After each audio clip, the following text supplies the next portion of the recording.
Welcome to our deep dive today. We're going back in time to ancient Israel, specifically the early chapters of 2 Samuel, and we'll be working with excerpts from a video script for a podcast called Scripture Straight Talk. So we're in for some drama for sure. Get ready to witness David's rise to power, the choices he makes, and what all of that reveals about his character. You know, what's interesting about these early chapters is how much they foreshadow. We see David facing challenges that really test his leadership, his faith, and even his understanding of what it means to be the Lord's anointed. Oh yeah, that whole Lord's anointed thing really struck me too. Right off the bat, we encountered the death of Saul. And I gotta say, David's reaction, it wasn't what I expected at all. It's such a powerful moment. This young man arrives. He's claiming to have struck the final blow against Saul, expecting praise and rewards from David naturally, but instead of celebrating this apparent victory, David is enraged. He orders the man executed for daring to lay a hand on God's chosen king. It is such a layered reaction. I mean, here's David, this young warrior who's been on the run from Saul for years, facing constant threats.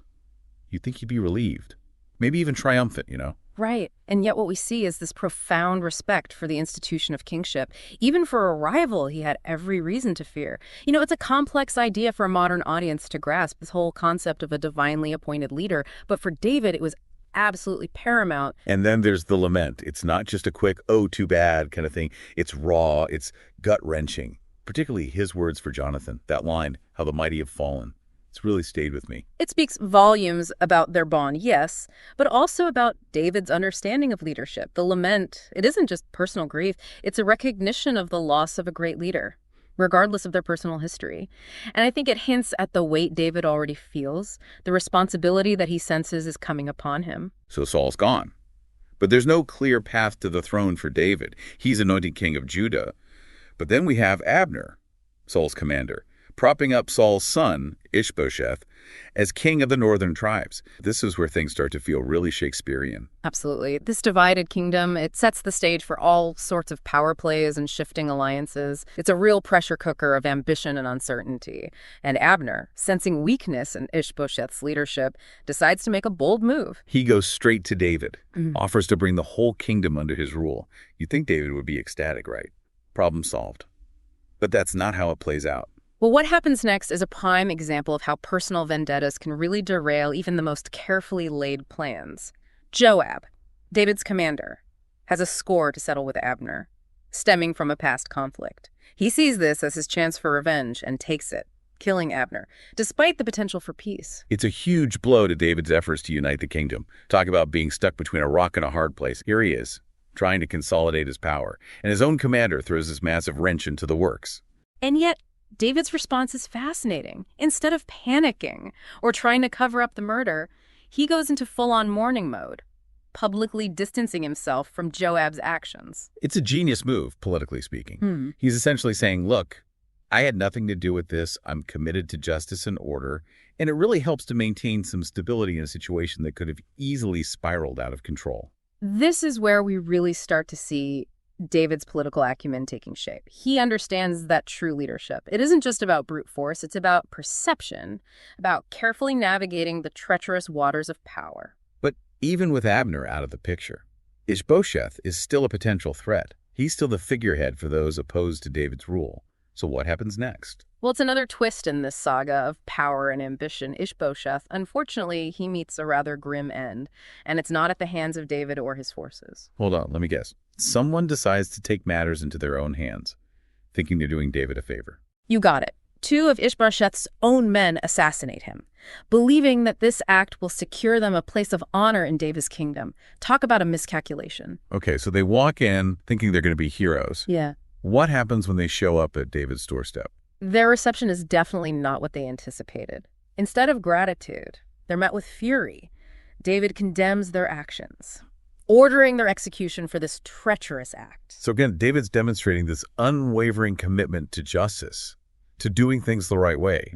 He's making it clear that he won't achieve power through deceit or bloodshed, even when it's seemingly handed to him on a silver platter. Exactly. And this is what makes David such a compelling figure. He's not just another power-hungry warlord. There's this underlying principle that guides his actions, a sense of justice and righteousness that seems to really set him apart. So we've seen David react to Saul's death, navigate this tense, divided kingdom, and even deal with the fallout from Joab's actions. It's been a wild ride, and we're only in the first few chapters. And that's the beauty of these early chapters, right?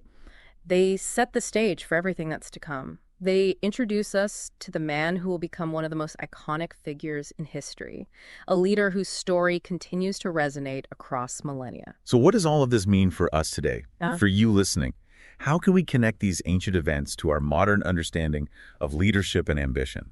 That's a great question. You know, what strikes me is how David, even in these early chapters, demonstrates a quality that's often lacking in today's world: integrity. I see what you mean. He's consistently choosing the path of righteousness, even when it's difficult, even when it seems like everyone around him is cutting corners. And that's a powerful lesson for leaders in any era. True leadership isn't just about achieving your goals, it's about how you achieve them. It's about staying true to your values, even when faced with immense pressure and temptation. Okay, I'm already seeing so many parallels to modern leadership challenges. But before we get too far ahead, let's pause here for a moment. What's resonating with you most so far? What stands out to you from these early chapters of David's story? For me, it's David's complexity. He's a warrior, a strategist, a man of deep emotion, and someone who seems genuinely committed to doing what's right, even when it's hard. It's fascinating how these ancient stories can feel so relevant, even thousands of years later. We're seeing these power struggles, these moral dilemmas, and they're not that different from the challenges leaders face today. Absolutely. That human element of leadership, the struggle between ambition and integrity, it's a timeless theme. And David's story, it offers us a lens through which we can examine our own values and choices. So we've seen David's rise, marked by these moments of principled decision-making. But it's not all smooth sailing from here, right? I mean, the guy's got a target on his back. What are some of the other challenges he faces as he solidifies his power? Well, one of the biggest hurdles David faces is unifying a fractured kingdom. Remember, even after Ish-bosheth's death, there's still resistance to his rule from those loyal to Saul's lineage. It's like trying to piece together a shattered vase. Even if you have all the pieces, it's still incredibly delicate work. Precisely. And it requires more than just military strength. David needs to win over the hearts and minds of the people, to demonstrate that he's a worthy and capable king.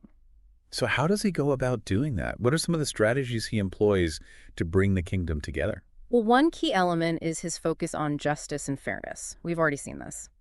In his reactions to Saul's and Ish-bosheth's deaths, he refuses to condone violence or deceit, even when it might benefit him politically. And this establishes a sense of trust and legitimacy. It's like he's laying down a foundation of integrity, showing the people, look, I'm not here to seize power through brute force. I'm here to rule with righteousness and fairness. Exactly. And this message, it resonates with many in Israel. They're tired of the instability and bloodshed. That marked the end of Saul's reign. They're looking for a leader who can bring peace and order. But I imagine there are still those who are skeptical, those who see David as an upstart, a threat to the established order. Yeah. How does he deal with those factions? It's a delicate balancing act. He needs to be firm and assertive to maintain control, but also conciliatory to avoid further division.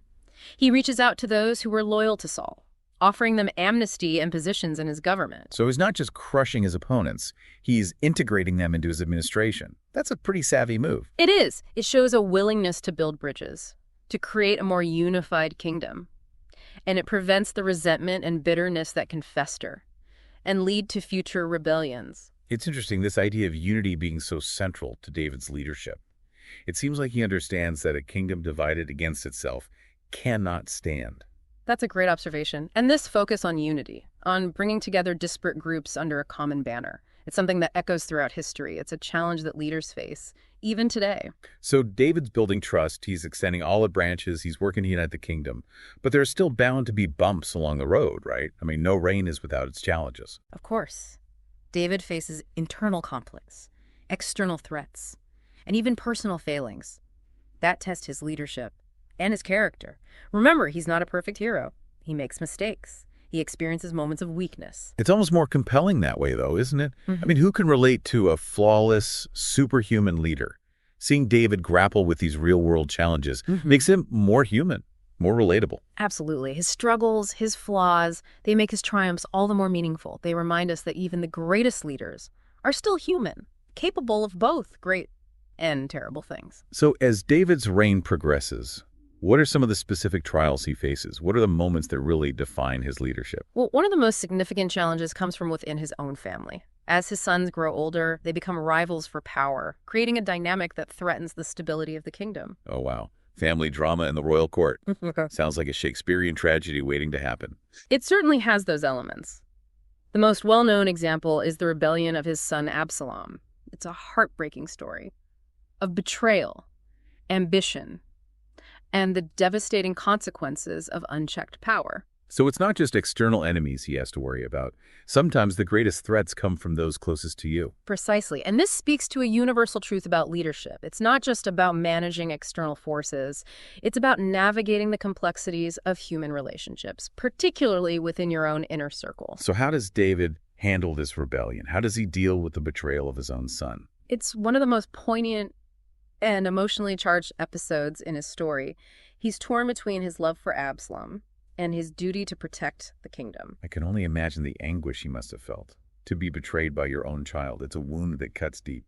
It does. And David's response is a mix of grief, anger, and a desperate attempt to salvage the situation. He flees Jerusalem as Absalom seizes control, but ultimately a battle ensues. And I'm guessing this isn't a battle David wants to fight. It's a conflict he desperately wants to avoid. He gives explicit orders to his commanders to spare Absalom's life, even in the heat of battle. It's a testament to his compassion, even for someone who has wronged him so deeply. It is. But as we know, the story doesn't have a happy ending. Absalom is killed.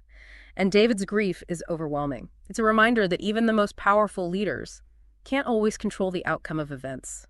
And that sometimes, even the most righteous decisions, lead to tragedy. So despite his best efforts, David still experiences loss and heartbreak. It humanizes him, makes him more relatable, as we were saying earlier. Yeah. But beyond the personal tragedy, what are the wider implications of this rebellion? How does it affect his leadership and the stability of the kingdom? It's a major turning point in David's reign. The rebellion exposes vulnerabilities, both within his family and within the kingdom as a whole. It highlights the fragility of power and the constant need for vigilance. So even after achieving unity Yeah. and establishing himself as a righteous leader, there are still threats lurking around every corner. It's a constant struggle to maintain stability and order. Exactly. And it reminds us that leadership is not a destination. It's a journey. There's no point at which you can say, okay, I've arrived. I've achieved perfect leadership. It's an ongoing process, a constant evolution of adapting to new challenges and making difficult choices. And David's story, with all its twists and turns, its triumphs and tragedies, offers us valuable insights into that journey. It shows us that even in the face of adversity, integrity and compassion can guide us toward a better future. It's been so insightful exploring these layers of David's story, moving beyond the familiar narrative, to uncover the deeper themes and challenges he faced. As we delve further into his reign, I'm curious, what are some of the other key events or decisions that you think reveal the most about his character? Well, one episode that stands out is his encounter with Bathsheba, which leads to a chain of events that have profound consequences for both David and the kingdom. It's a story that forces us to grapple with the complexities of power, temptation, and the consequences of our actions. That's a story I'm definitely familiar with, but I'm eager to hear your perspective on it, particularly in the context of our deep dive into David's leadership. Before we get into that, though, let's take a moment to reflect on what we've discussed so far. What are your thoughts? What's resonating with you? What strikes me is how David, despite his flaws and missteps, demonstrates a remarkable capacity for growth and self-reflection. He learns from his mistakes. He seeks forgiveness, and he ultimately strives to become a better leader. It's that capacity for growth, that willingness to acknowledge his shortcomings. That makes him such a compelling Yeah, and enduring figure. absolutely. And it's a quality that's essential for any leader who seeks to make a positive impact on the world. Okay, so we're talking about David's encounter with Bathsheba. It's a story that raises all sorts of questions about power, temptation, and the consequences of our actions. For those who might not remember all the details, could you give us a quick recap? Sure, so David, he's at the height of his power. He sees Bathsheba bathing and is overcome with desire. He uses his authority to have her brought to him. They sleep together, and she becomes pregnant. It's a clear abuse of power and a violation of both human and divine law. And to cover up his actions, David orchestrates the death of Bathsheba's husband, Uriah the Hittite, by sending him to the front lines of battle.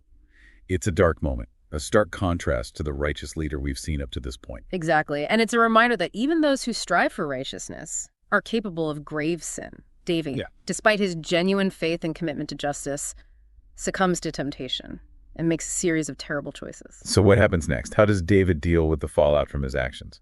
Well, the prophet Nathan, he confronts David, exposing his sin through a clever parable. And this confrontation leads through a profound moment of repentance for David.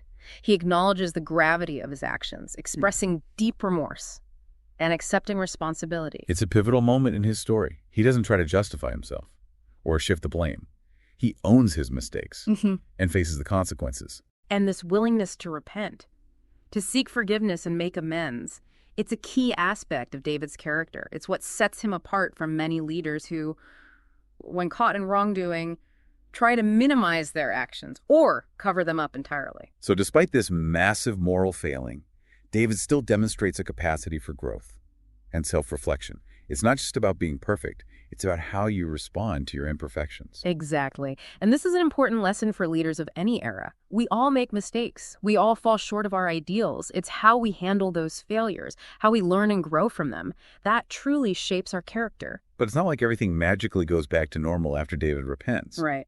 I mean, actions have consequences. Absolutely. The consequences of David's sin are significant. His family is torn apart by conflict and tragedy. His kingdom experiences periods of instability, and he faces constant reminders of his failings. It's a sobering reminder that even when we seek forgiveness and make amends, the scars of our past can linger. Our actions have ripple effects that extend far beyond ourselves. And this is where we see David's faith truly tested. He could easily have become embittered, cynical, or despairing, but instead, he clings to his belief in God's mercy and continues to strive for righteousness. It's a testament to the power of faith and forgiveness, both for ourselves and for others. Even when we stumble, even when we make terrible mistakes, there's always a path back toward redemption.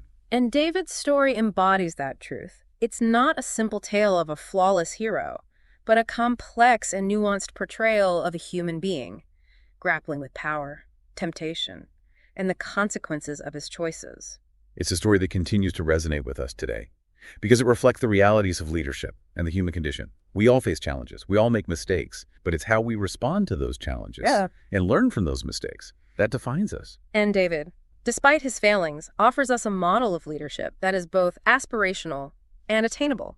He shows us that it's possible to rise from our mistakes, to seek forgiveness, and to continue striving for righteousness, even when the path is fraught with obstacles. As we wrap up our deep dive into the early chapters of David's rise, what are some of the key takeaways that you think are most relevant for leaders today? Well, one of the most important lessons is the importance of integrity, David.